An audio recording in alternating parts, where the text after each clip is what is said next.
now call this May 11th, 2023 Jacksonville Water and Sewer Advisory Committee meeting to order. Mr. Vice, do we have a quorum? We do. All right. Has everyone here had a chance to review the agenda items? Yes. Are there any discussions? Hearing none, I'll accept the motion to accept the agenda. I make a motion we accept the agenda. Thank you. Second? Mr. Randy. All in favor, signify by saying aye. Aye. Any opposed? Motion carries. Agenda is adopted. Has everyone had a chance to review March's meeting minutes? Yes. Are there any omissions or corrections to the minutes? No. Hearing none, I'll accept the motion to accept the minutes as written. Okay, I make a motion we accept the minutes as written. Thank you, sir. Second? Second. Roger. All in favor, signify by saying aye. Aye. Any opposed? Motion carries. Minutes approved. Again, I'd like to welcome everyone. It's been a while since we got together, at least a couple of months. But everyone's here now, so again, I'd like to welcome Ms. Rhonda and Sabrina to our meeting, along with Mr. Brindell over there. It's gonna be a good year, so we're gonna keep going. I'm turning this over to Mr. Wally Hansen. Good evening, everybody.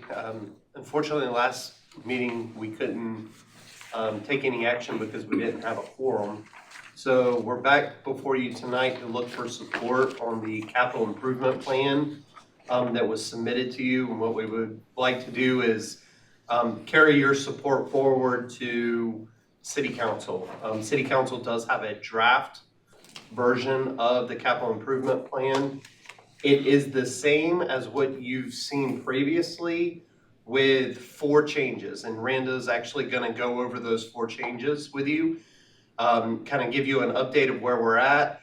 And then following that, before you make your recommendation, Sabrina, as our finance director, is going to walk through the water and sewer rate model and tell you where that stands. And then after that, we would ask for your support. So with that, I'll turn it over to Randa. Good evening, Chairman, Committee. Tonight I'm gonna do a review like Wally said. I'm gonna go through everything we've already gone through. I'm gonna do that again.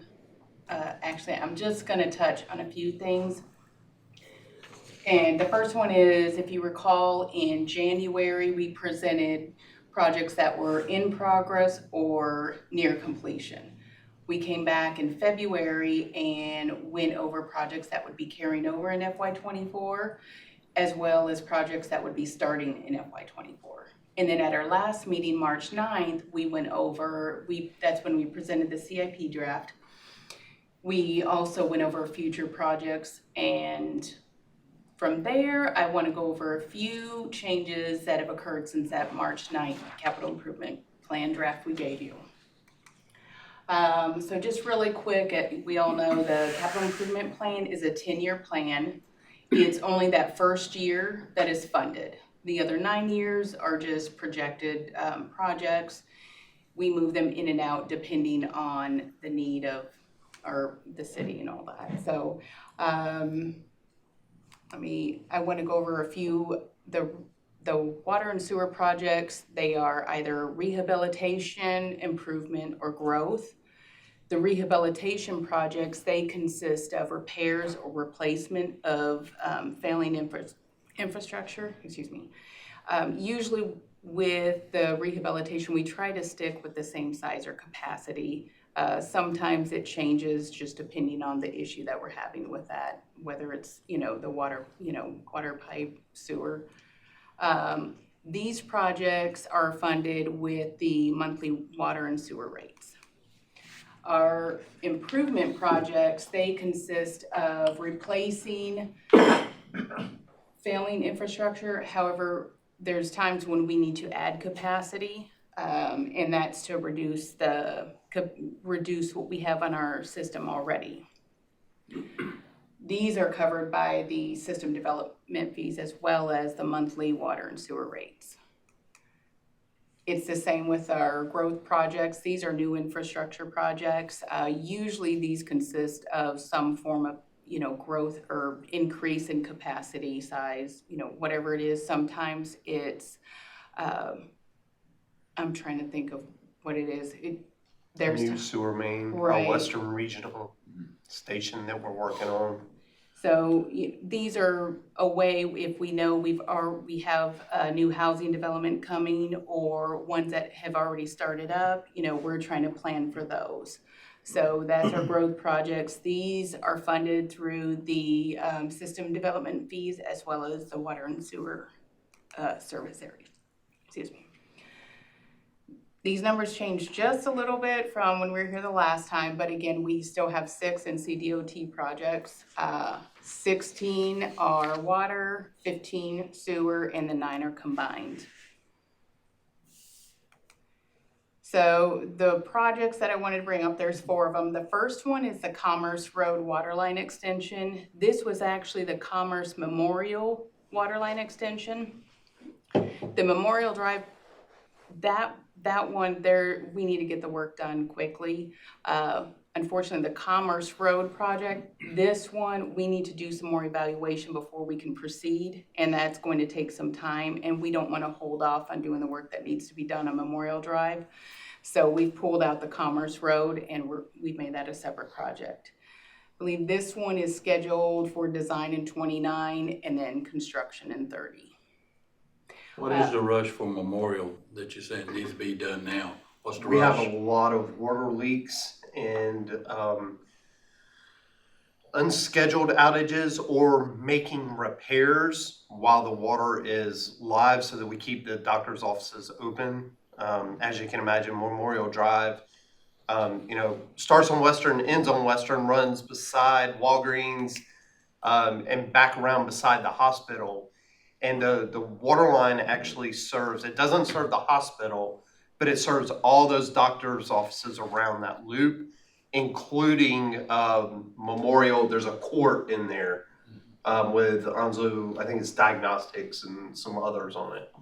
So we do have a lot of problems in that area, so we do need to move that project forward. I think it's still a couple of years out, but we didn't want to tie it to Commerce Road waterline because that is partially a replacement. So from Western Boulevard up to West Fairway maybe would be replacement, and we need to evaluate that whether it's just straight replacement or whether we would upsize it from an 8 to a 12. And then it would extend from West Fairway over to Piney Green Road. So, and if you'll recall, there's a DOT project going on right now to extend Piney Green, Commerce Road out of Piney Green. So it would have to be after that project completes. So we just need to separate those two.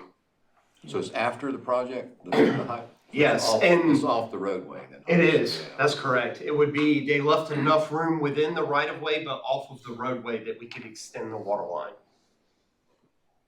Thank you. The metering fixed network project, this one was on there, but we've increased the amount of the project based on the market. So it was increased by $1 million, I believe. And when it came to you the first time, it was literally just a plug number. We had put it, we knew it would be expensive, we just didn't know how much. So after talking with Sabrina and others that have looked at other utilities that have gone through this, we had to increase that. And again, if you remember this project, it's scheduled for design as well as construction in 25, but the construction is to go through 26 and 27 as well. So about 3 years. Neither of these two impact next year's. Correct. Correct. Thank you. The irrigation improvement at LTS, this one we just moved from 2026 to 2029. And again, this is just based off of the draft we gave you back on March 9th. And we did that for 2 reasons. 1, the funding fit better in the model. And 2, we did some preliminary work a year or 2 ago now, looking at the possibility of infiltration basins. And those do not look like they would be a benefit at LTS because we would lose capacity to add capacity. and the capacity we would add isn't significant. So we need to slide that back, and right now, we're not in any danger of using all of our capacity. So it's a balance of trying to appropriately prioritize that project. And the Wolf Swamp Pump Station sewer phase, this was actually in last year. It was just left out of the draft that I provided. That was on, my fault. But nothing's changed with that one. I believe that one is scheduled for It's later, 2030, I think. Yeah, 29 or 30, So. something like that. It's pretty far out. Yes. And again, tonight, we're just asking for your support. However, we're gonna wait until after Sabrina presents the rate model. If I may interrupt for a second, because, and I know I've said this a number of times, but there's always new people that don't have an appreciation for this. We're talking about the CIP, just that which is in the water and sewer area, and that is supported strictly by the enterprise fund, and no sales tax nor property tax support that effort.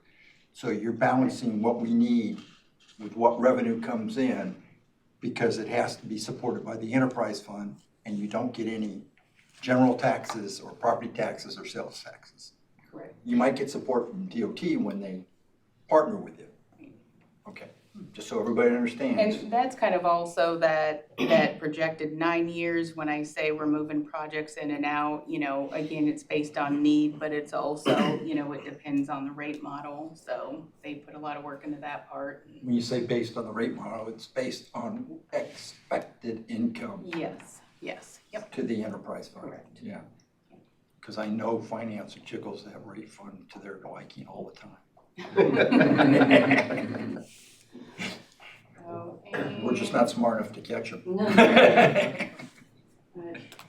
All right, well, that was a perfect segue into my presentation on the water sewer rate model. Thank you for having me here to talk about the water sewer rate model. I know I've been several times, but like you said, we always have new people, so I like to start with just an overview of the model. Our water sewer rate model is basically a financial planning tool that we use to make sure that we can cover the operations of the water sewer as well as the capital improvement projects that we have planned. Excuse me, your current rate model was adopted when, and when will be the next time that you will contract out for a new one? Well, we've had this rate model for several years now. We are in the process. We actually currently have an RFP out for a financial advisor. When we issue revenue bonds for the Parkwood project, which we will have to do, we will have to have a feasibility study to do that, and part of that will be a rate model. So the short answer is within the next year or two, depending on the timeline of the Parkwood So you're project. fairly confident that the current rate model is a good model, but you will be updating it within a year? Yes, it is important to update it, and the good thing about this model is it was built in a way such that staff is able to use the rate model and feel pretty comfortable with it. And the consultant that we used has been available at times when we have had questions. I mean, there have been some things that we've seen that we never had prior, like the ARPA funding, how we would account for that in the rate model. But we've had the consultant there, and they've been great to work with. We're able to reach out and ask questions. So hopefully we'll have a similar model going forward. But, technology changes, and the way that we use data changes, and everything's evolving. So we're definitely excited to see what comes next as far as the rate model. I think it'll be probably provide more information than this one even does. But this has been a great model for us. It's very easy to work with. So as we're completing the model every year, staff looks at it, and we are looking at our revenues and expenditures, and we do make some assumptions. For the FY23 expenditures budget, we key in everything that was budgeted for 23, which was $17.9 million.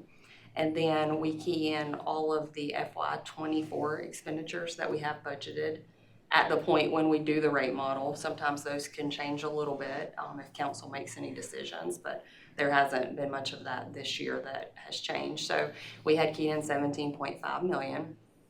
And then the model does factor in escalation on expenses, 1.5 to 4%, depending on the category. So for construction or electricity or fuel, each category has a different escalation factor. And in this particular rate model for this year, we did decrease our meter count.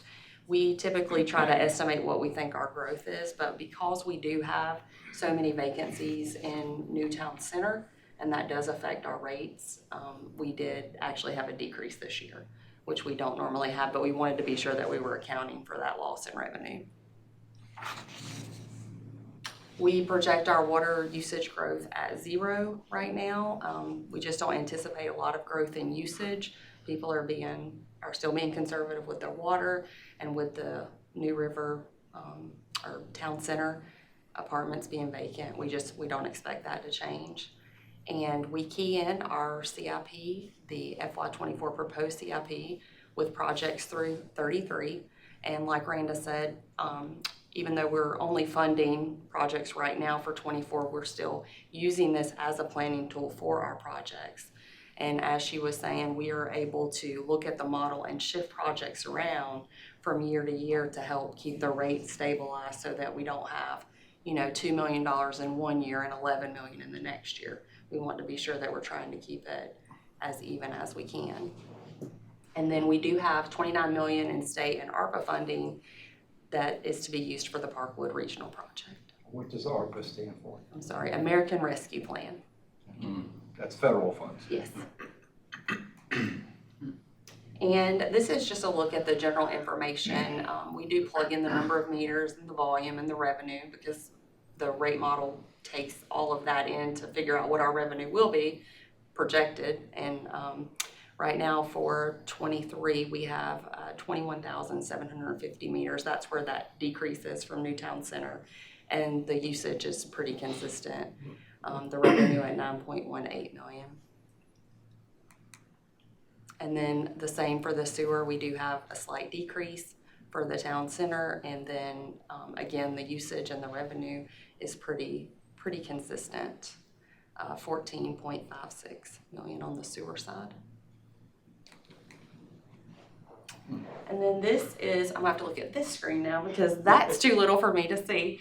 But this is, after we enter all of the information into all of our tabs, this is really the tab that we go to determine what our rates will look like. And as you all know, you have supported a 2.25% increase annually, and council has been adopting that historically. For FY23, we did not have a rate increase because the rate model did not indicate that we would need one. And so council opted to sort of just leave that at 0 for this year. But for 24, we did propose, we have proposed a 2.25% increase. And you can see just an overview of this. The blue line is the override line. That's kind of what we have entered in to compare to. And the green lines are what we call our just-in-time rate increases. So if we were to not key in any rate increase at all and just let the system calculate the type of rate increases we would need based on our expenditures and our projected projects, you can see that on the green, our just-in-time rate increases, we actually would not need a rate increase this year. But as you get into our out years, in 27, you start to need one there at almost 2%. But then in 28 and 29, it increases, gets up to 4.6. Then for 30, we're back down. But then in 31 and 32, we need almost 11% and 18%. And that is sort of the similar situation that we were in before, where we didn't have rate increases and then we had like 25% back to back. So the whole idea behind the rate model is that we're trying to avoid that. So that 2.25% keeps us, we continue that out, and then you can see in 33 we're looking good at 0. It's not calculating a big increase. If you do the override, how does that affect the green? It does not change the green. So the greens just only shows our just-in-time increase that we would have to have if we were to do nothing and Yes. just let the system calculate it. Okay, and my question is, if you do the override and do 2.25 each year, would you need a 17% increase in 2032? No. So we leave, we put the 2.25 in 32, but when you get to 33, to get to the 0 to match the green, whereas that's the year that we get to 0. So that's sort of where we come out even. Does that make sense? It's not quite clear to me. So Okay. if you look at FY '23, if you look at the very top line where it says in FY '32 it says 2.25, that's actually the override line. So if you look in FY '33, you'll see that it's blank. So if you look at the blue line just below that, it says 0%. What that tells you is when you get to FY '32, if you had to have any increase at all, it would show up in that blue line.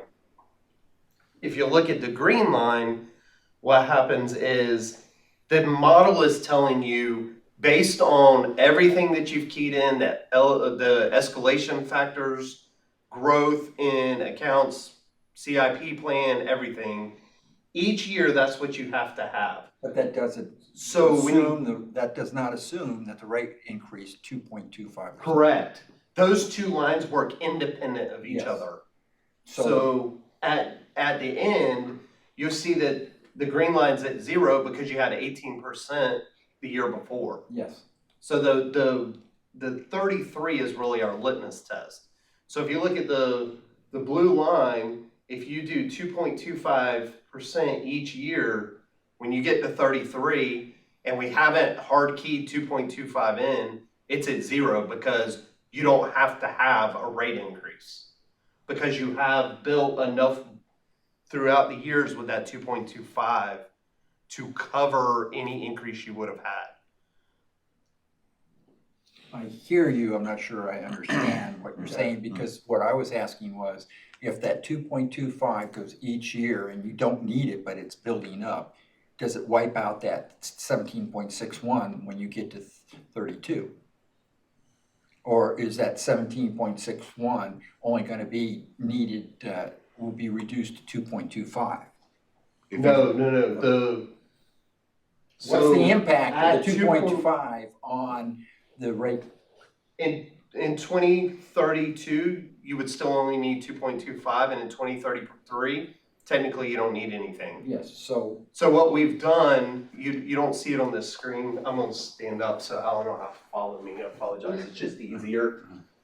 So this is the hard key line. yes, Whatever we key in here, it tells the blue line what to do. okay, So for imaginary purposes, if we stopped keying 2.25 here and left these blank, the model would fill these in automatically. yes, So the green line is independent of this override. yes, So the model calculates, and each line tells you each year what you have to have. So if you compare the blue and the green line, if we key 2.25 in for each year up to 32, then when you get to 33, there's no hard key here. So the model automatically calculates what is needed right here in 33. And what the model says is, because you've done 2.25 each year, you do not have to do 5% here, you do not have to do 11% here, and you do not have to do 18% here. So when you get to 33, it's 0 and 0. So the model is calculating this year automatically. We haven't done anything to this year. okay. So by doing 2.25 every year, you don't need 11% in 31 and you don't need 18% in 32. It's like you choose one or the other. You stay with the blue, you go with the green, that's what the green's gonna look like. Yes. The blue, what's the blue's gonna look like. And for what it's worth, when we're running the model, because we can do it, Sabrina probably hates me because I literally run every scenario you could imagine. I look forward to it. It takes, I mean, seriously, I think this year it probably took us 4 hours of, Randa, Sabrina, Shalante, myself, and Roy running the rate model over multiple meetings. And I'll be like, all right, well, let's put 1% in and see what happens. Let's put 1.5 and see what happens. Let's do 0 and 24, 0 and 25, and 2.25 after that. And what I can tell you is, this is the best scenario. We won't let him make you sit through all Yeah. of those. But I mean, but what happens is, by doing it up front and just being, it's that slow and steady, everybody knows the hare and turtle analogy. By being slow and steady, we don't have to make it up all at once. And we just find that it's better for our citizens.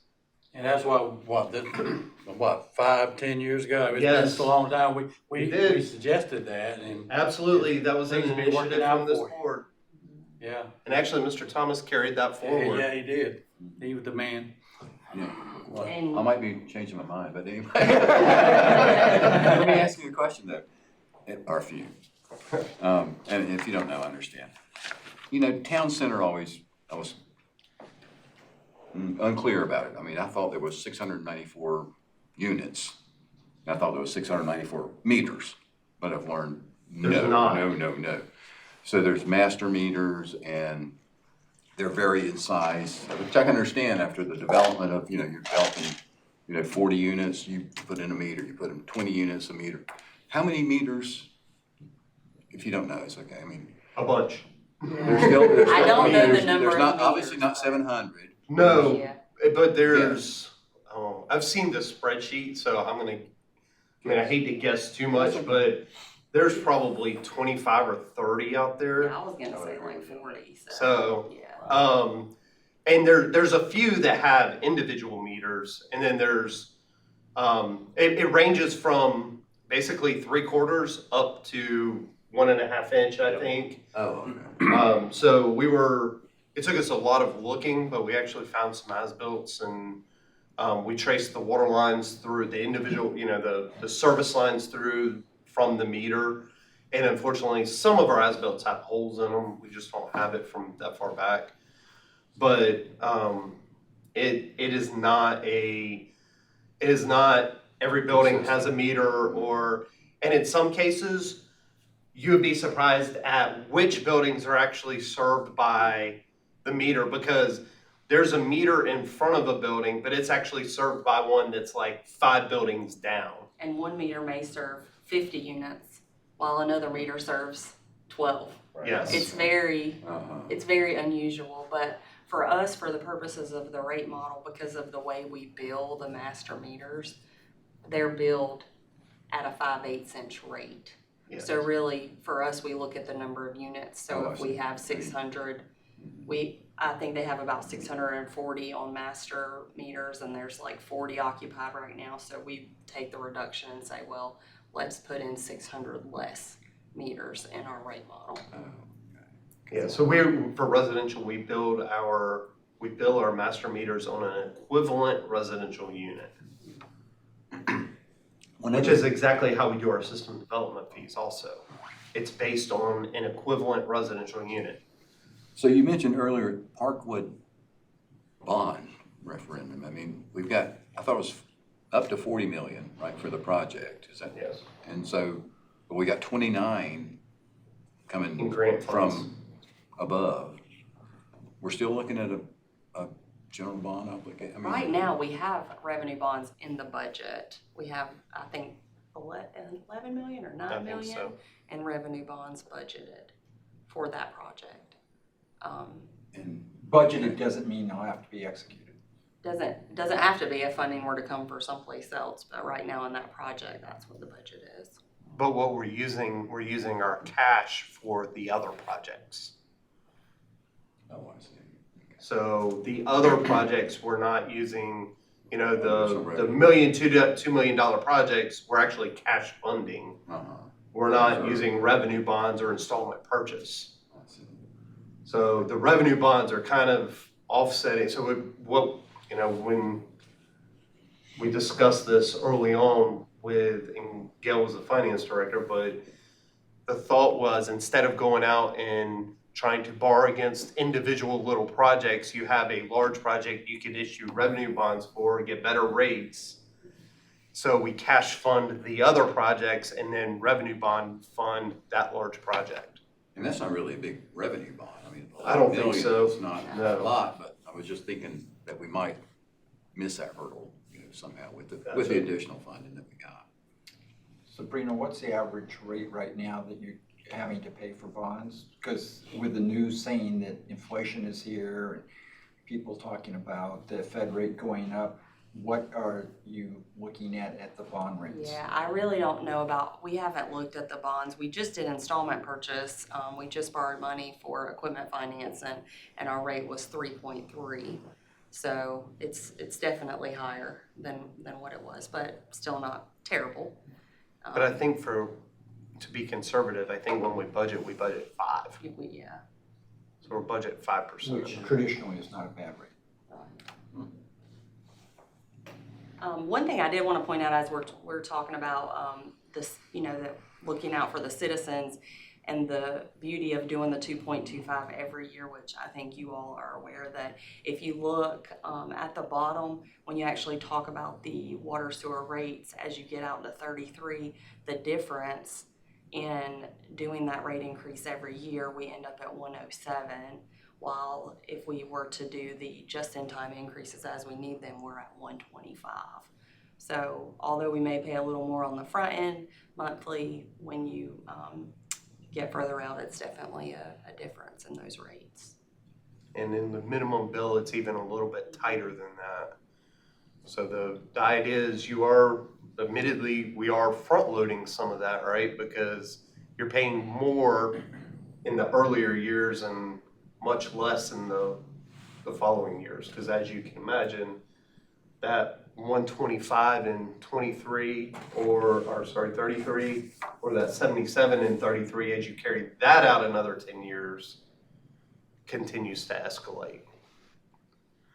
Sabrina, when you talk about that, that's not what, quote, is referred to by the citizens as the water and sewer bill. That's just that portion of what they refer to as the water and sewer bill, because you have other things on that bill. We have sanitation and stormwater. So that if they're looking at that and they're looking at their bill, they might go like, that's not true. Yeah. And the answer is, it's because this is only 2 lines of what is 4 lines on that water and sewer bill or utility bill. That is correct. Thank you. It's not all Wally's fault. Not all of it. Technically, those are in public services too, so it's still all my fault.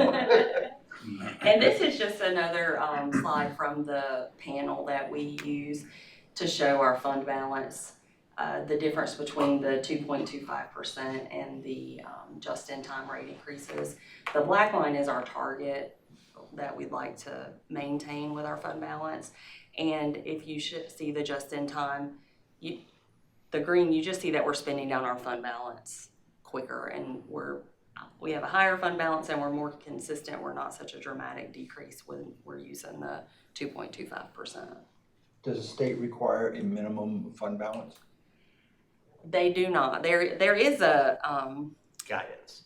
I don't even know if we can call it guidance anymore because they've really changed it. There are many things that the state watches us for, but there's not a specific target. Can you go back to that other slide just for my purposes? Are you saying that in 2033, we're going to be pretty much balanced to what we have and what we owe is going to be close to the same thing? It keeps dropping down and down until 33? And that's the idea behind your cash funding your projects. Now, ideally, as we move and get better forecasts and appropriately prioritized projects, you keep trying to move that out so that you're not, I mean, you're gonna continually draw down, but there will be years where you add more because your revenue is higher than what you expected. So there are, it's not perfect, but yes, that's the idea, is you're cash funding projects. So as you cash fund projects, you're going to start slowly drawing that down. But that's why every year, I mean, you can see it from 22 to 23, there wasn't quite that drop, right? So every year, what we try to do is make sure that we appropriately balance our projects and, watch our revenues to make sure that, to try to push that out further. Okay, so what happens in 33, another Florence comes in and the expense you had Florence, we're gonna be underwater. Well, Based on what I'm and what looking may at. happen is instead of waiting till 33, when you get closer, you reevaluate. Maybe you leverage using debt funding, Okay, which is historically what's been done. So that's a, so you're saying if you just use the plan you have right now, do nothing, that's where we're gonna be. yes. But you will evaluate it, say in 28, 27, Every year, Every year. yes. every year to see if it'll continue. Okay, Yes. all right. I would make the point here as a board member of some standing, obviously Mr. Thomas has been doing it longer than me, but this is why what we do is important, because they come in with the CIP and then the board can look at it and say, well, can't you move that out because it give us a little more cushion? And they can push back and say, yeah, but if we don't do that, then you're gonna have these problems and it'll be in operations instead of CIP. So this is important for us to understand and to see this, because when we push back on them about their CIP saying we want something pushed out to keep the rates down, it helps, because they have something slapping them in the face like a busted water main. We're looking at it from a different perspective. Not forgetting about the hurricanes, there are circumstances that come up, and just like we did this last time, and a lot of things got damaged, a lot of money got spent that we hadn't planned for. But the money is there to take care of those things because you have thought about it already. Yes. Well, and admittedly, there's projects in there that may, we may have a project in 32 that doesn't get constructed until 35 or 36 because of development. So, but you could have something else that slips in that's more important. So we try to, those are the things that could help some of this fluctuate, and we try to appropriately prioritize. And I have a great example. There was an agreement that was done with a piece of property that was annexed into the city. And we agreed that as part of that annexation, we would extend water and sewer into that area. Well, they annexed, we designed the plans, and this has been almost 6 years ago. We designed the extension, but they weren't moving forward with development, so we didn't move forward with construction. It's designed, it's permitted, it's pretty much ready to go. It was in the CIP, we left it in the CIP for about 3 years, and they still didn't move forward. So what we did is we marked it pending. So that project was kind of there, but it was just, it was pending, so it wasn't hitting our rate model. Well, we've been notified that they're gonna move forward, so that was one of the projects that got added back into your CIP this year. So when we have things like that happen, we don't just leave them in there so that the rate model continues to calculate that expense. Those are things that we adjust each year. So again, it comes back to when you see this, if everything happened exactly as the model says, that's what would happen, right? We're cash funding our projects. So if your revenues match the exact that's in the model, the expenditures match the exact that's in the model, that's where we would end up. But again, that's where using a tool like this and appropriately managing the projects, the funds, the revenue helps to extend that out. But I was here during the special order by consent. I was new. And I can tell you it was not pleasant. And as long as I'm here, I don't plan for us to be there again. And I don't want to leave anybody in that position. So that's why we continue to plan projects appropriately. And, even if we're not going to do something, we at least get it identified. We get it into the plan, we mark it pending, doesn't hit the model, doesn't show up in the CIP, but some future Wally is going to look at it and say, I see that project was tied for this development. That'll, talking with somebody, that should be the next 4 or 5 years. We need to move that in. So those are all components of how we better manage this. And what this kind of hides, which the CIP takes care of, and the example is your water pump that's below grade, is that the CIP will solve problems that have been identified in earlier hurricanes, so it won't be a problem should we get it. And if everything's ideal, we might get a hurricane and the CIP is taking care of all the problems that could have possibly happened. Yes. But that doesn't show that, so yes, there are possibilities that a hurricane or some other thing will occur, but if we've done the CIP and asked the right questions, that would mitigate that even before you get to 33. And the city's been doing this long-range planning before it became a requirement too. Yes. So before it was a state requirement for 10 years, I think the city was already doing 5 5 years. anyway for this purpose. We started the first CIP was in 2007, because in 2006, I moved into engineering and we did not have a master plan. We were under special order by consent, and we did not have, I literally moved in and the projects weren't laid out. We literally were responding to projects every year. So the finance director, which was Deborah Mack, and I got together at the time, and we laid out a 5-year CIP. And the first year was pretty rough because anything that any director could imagine and all went in all at once. And then we've continually gotten better. And then for us, anything that was identified in a master plan, we went ahead and put in and just marked it pending. So, the administrator, Randa, could see it, or Randa's predecessor could see it, but it didn't, we had to mark it active for it to pop in or populate into the CIP document. But the advantage to that is those projects were all laid out. So when the legislation changed, which is what Derek's referring to, the legislation changed for system development fees to show a 10-year window. Literally all we had to do is go in, change our window from 5 to 10 years, and mark everything that was shown in that 10 years active, and they all just populated in. So if you look at the full CIP, water and sewer has projects planned throughout the 10-year window. Some of the other departments are still lagging that a little bit because it's harder for them to forecast, or they don't have the master plans yet to forecast out the full 10 years. So that's part of the advantage of having some of those master plans. But we've been doing the capital improvement plan since 2007, and it wasn't because of any legislation or anything. It was we felt we needed a roadmap on where we were going. Yeah. Nope, sounds good.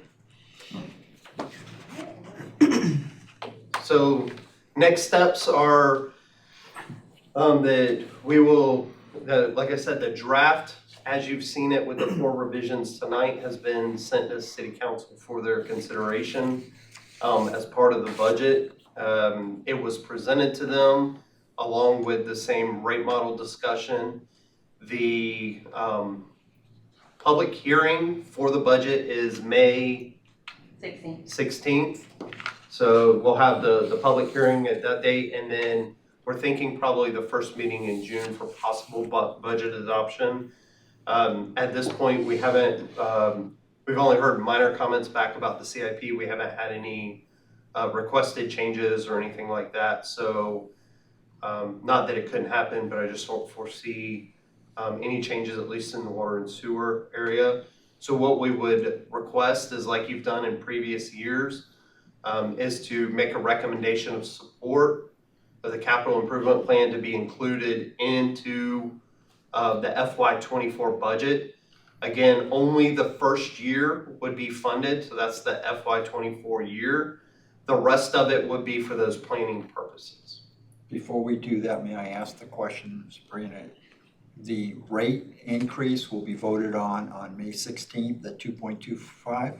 It will, the public hearing will be May 16th, but on the June 6th meeting, that's where we're thinking the budget will be adopted, so it will be voted on at that time. In the budget, you have the 2.25 increase. And of course, just so I have this clear, because I'm old and senile, yes, I have seen the Nile Wally, it's a river. Anyways, the point being is those other increases aren't determined yet. That was just a projection. Right, yes. We So- have to have the fee schedule adopted every year by council. Okay, so when we say we like what the CIP is, the effect on the budget, you're going to ask for a 2.25 rate increase for next year.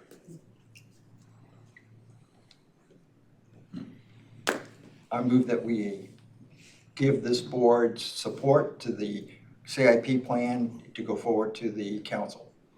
All right, motion's on the floor for the CIP plan to go forward.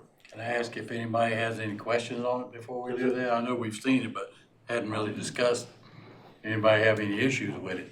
I don't, I'm just throwing that out there. Okay. Roger, no, having the motion on there, is there any discussions on the motion on the table?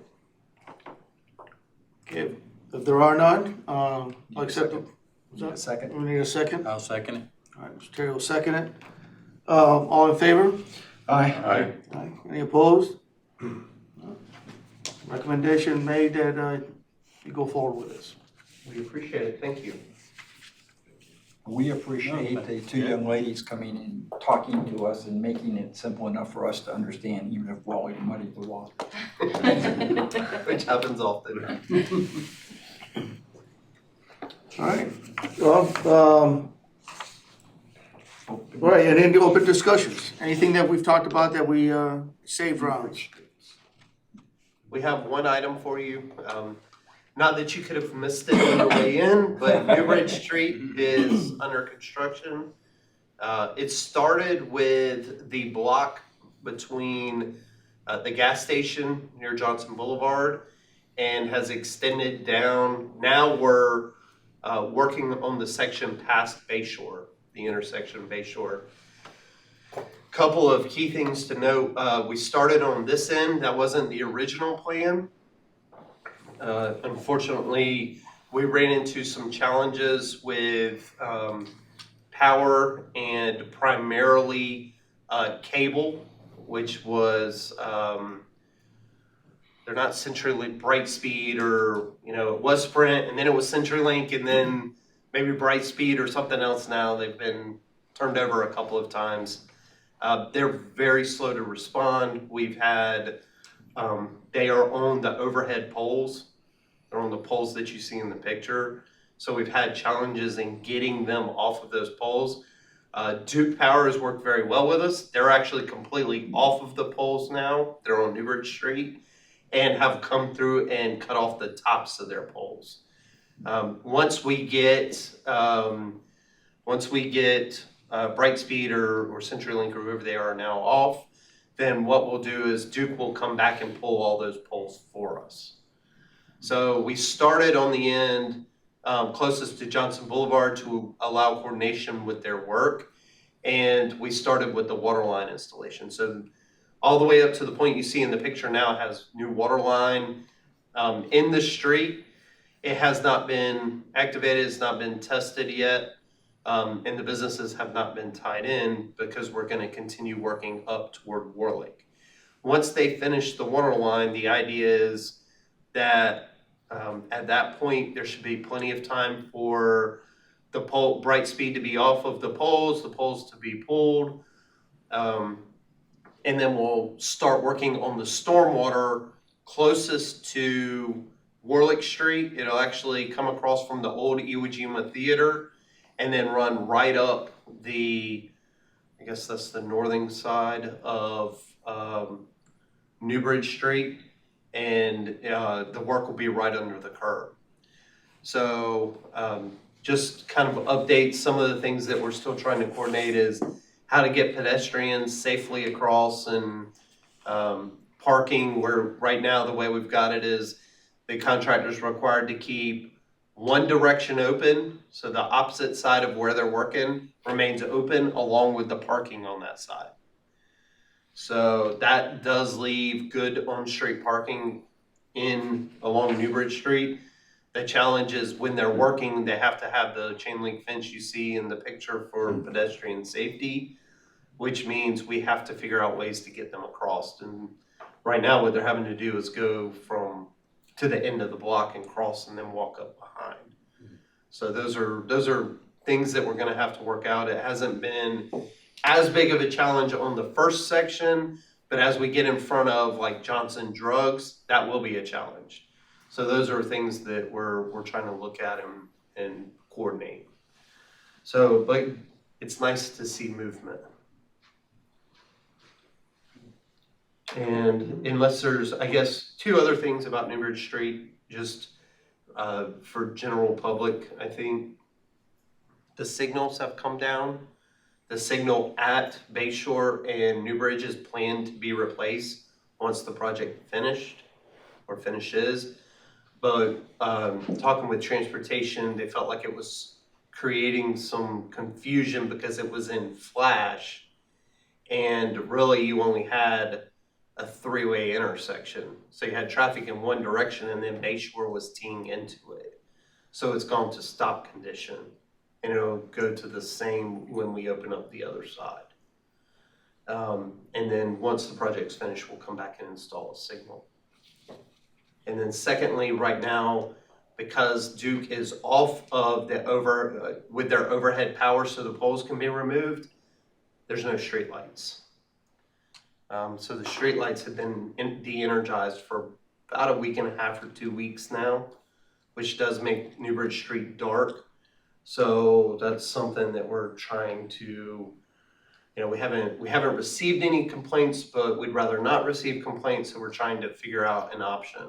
Has anybody recommended solar industry lights there? Those are where we've looked at, we're considering our options. That's one of the options we're considering. The other is a diesel powered generator, work light. The problem with that is you have fuel costs. So those are options being Cities have considered. had success with the industrial level LED solar power lights, and they get to reuse them someplace else. And they avoid the diesel costs. Yes. So those are options that we're looking at. Yeah, is that just for the lights, traffic lights, or lights up and down the street? The street lights up and down like if you look in the Yeah. top edge of that picture, you see a Cobra head. It's for those lights that are along Newbridge Street. Okay. You still get some ambient lighting because there is lighting on the side streets, but that doesn't take care of Newbridge Street proper. Gotcha. All right.